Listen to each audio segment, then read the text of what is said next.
DIYers, what's going on? Mike Borders with the Mike Borders channel. Thank you for watching. We're working on our Chevy Colorado today. In today's video, the step-by-step process on how to properly and safely replace your outer tie rod. Let's get started. All right, DIYers, here we are at the truck to a different camera angle. And DIYer, scrolling above right now is a link to a video. You see the skates underneath that car. That's our 1991 Z24 Cavalier. Those skates are awesome. We can move that car anywhere we need to without starting the engine and just by the strength of one person. However, back to the Colorado, the front passenger wheel on the inner portion right there is our worn out and needing to be replaced tie rod. What I did next was I lifted the truck off the ground. The tire is no longer making contact with the floor or ground. I have positioned a jack stand underneath the truck to support the weight of the vehicle. And DIYers, never rely on a jack alone. Always install or place a jack stand in position to, again, support the weight of the vehicle. I also removed the center cap and we are going to carefully loosen up the lug nuts. However, what we did first before we lifted the truck up off the ground, we actually loosened all of the lug nuts. And by loosening them a turn or two and then lifting the vehicle up off the ground, it alleviates you having to tug aggressively to loosen up those lug nuts while the weight of the vehicle is on the jack and jack stand. The last thing you want to do is tug away at those lug nuts and increase the possibility of the vehicle falling off the jack stand or jack. Not good. And again, all I'm doing now is removing all of the lug nuts that were just recently loosened while the vehicle was still resting flush on the ground.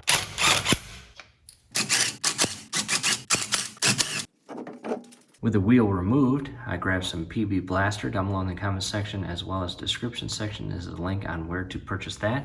We are going to spray the jam nut as well as the top castle nut of the tie rod. As you see, again, and I've got some cardboard down to catch the PB Blaster that drips down. And I'll even come up on the thread and allow that to soak in probably for roughly 30 minutes and eat away at that rust.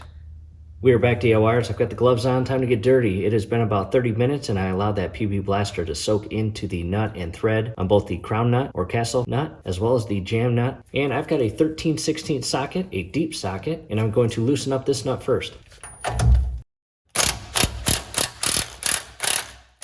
At this point, you can see the separation between the knuckle or mount and the nut itself. We are going to leave it as is. We are now going to direct our attention to the jam nut, and I've got a adjustable wrench and really get it on there.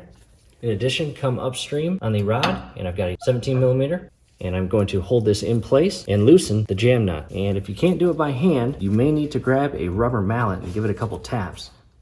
Got my rubber mallet, and again, a couple friendly taps. And I'm just going to use some heat, maybe about 3 to 5 minutes. Try to expand that nut and break it free from that threaded portion of the rod. As you apply heat, if that's the route you go, just do your absolute best not to have it near any rubber portions such as the rear boot or the sway bar boots. You don't want to melt those. That would not be good. DIYers, at this point, I kind of locked the 17mm wrench in place with the frame. And again, friendly taps with the rubber mallet to loosen up that jam nut. And a quick update, I have tried everything to loosen up this nut. Unfortunately, I cannot get it loose. It is seized and corroded so bad to the threaded portion of the inner tie rod bar or shaft that again, I cannot get it loose. And here's what's happening. Basically, as you can see here, the nut spins with the rod. And so what I'm going to do is loosen it and then I'm going to tighten it just where it makes contact with the outer tie rod. And I'm now going to remove the upper castle nut and shift this entire tie rod out of the knuckle. And again, back to the Craftsman impact wrench. Next, most people will hammer on the mount.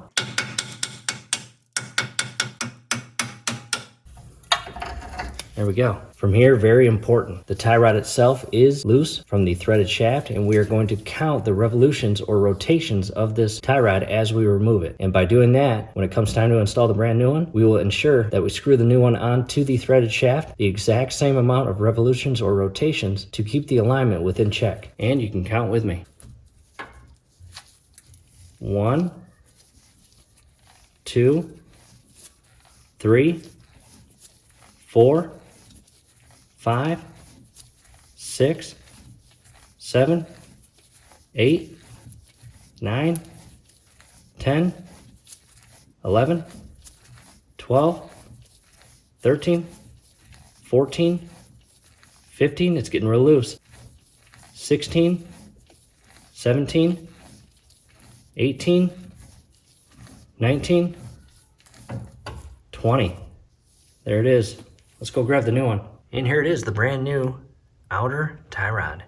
Here it is removed from the packaging. Brand new part on the right-hand side, old part on the left-hand side. I also removed the brand new castle nut, and the old part again had 20 rotations or revolutions, and we are going to tighten the brand new tie rod onto the threaded stud, 20 rotations or revolutions. Back to the inner shaft, and I will position the brand new tie rod the exact same position that the old one released itself from the threaded stud or shaft, and it was right here. Again, 20 rotations. 1, and I remove my hand and take a moment to allow the weight of the tie rod to hang, and if it falls off, you do not want to count that as one rotation. You want to start over at 0 and align the tie rod back onto the threaded stud and re-begin your count. However, it's holding on. We've got 1 rotation or revolution, and we will continue. 2, 3, 4, 5, 6, 7, 8, 9, 10, 11, 12, 13, 14, 15, 16, 17, 18, 19, 20. And there is a little bit, about 20 and a half. And that's okay, because again, I loosened up that jam nut that unfortunately is seized to the shaft slightly. From here, I'll push this in like that and move my entire hub back into place where I can shift this underneath and in place. I may need to pull it back just a little bit. And what I'm doing is I'm simultaneously pushing in on the hub as well as pushing the threaded stud of the tie rod inward to properly align that stud with the hole. And it's not easy, I promise you that. But we're making progress. And we are in, I believe. There we go. I'll take the hammer, just tap it ever so gently. And do not cross thread the brand new castle nut. And it's got thread locker already installed on the inner portion of the nut, which is awesome. And DIYers, another update. Unfortunately, I do not have a deep socket that fits this brand new nut. It is larger than the old one, as you can see. And using the old one, it is not the same thread. So it gets to about here, and then it locks itself. And do not force that on there. What I need to do is go to the hardware store, match this nut with a socket, and I'll be right back with you. DIYers, we are back, and do not cross thread this. In our case, the size of that nut is a 7/8, which is equivalent to a 22 millimeter. And I purchased a deep socket, and that's a 1/2 inch. So I will grab my 1/2 inch ratchet and tighten that in place. And once the nut itself becomes flush with the mount, we are going to torque it to 33 foot-pounds, not inch-pounds, but foot-pounds.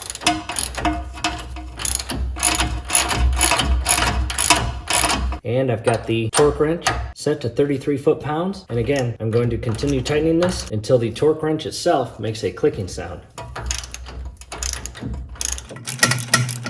And it's beginning to get tighter. There it is. Take that off. I will come back up with the 17 millimeter and adjustable wrench and tighten that nut.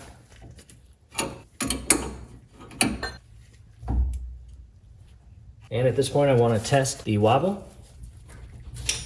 And there is 0 wobble. Outstanding. And that's what we were hoping for. Next, what I did was remove that socket from my torque wrench, which is on the bottom, and transitioned it onto a breaker bar.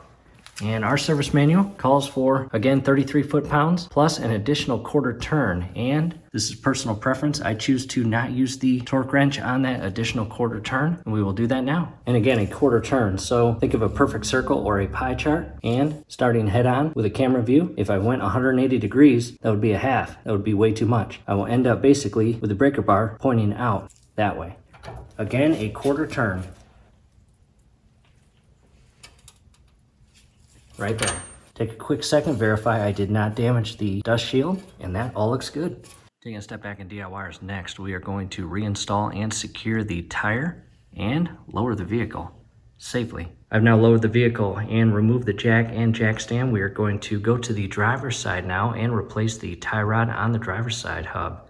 and wheel assembly. I won't bore you with that process. It is the same steps. We'll do that. We'll be right back with you. We're back with you, DIYers. The driver's side tie rod is completely replaced. It did not give us the hassle that the passenger side did. Ensure that everything is secured properly, and from here, we'll go for a test cruise.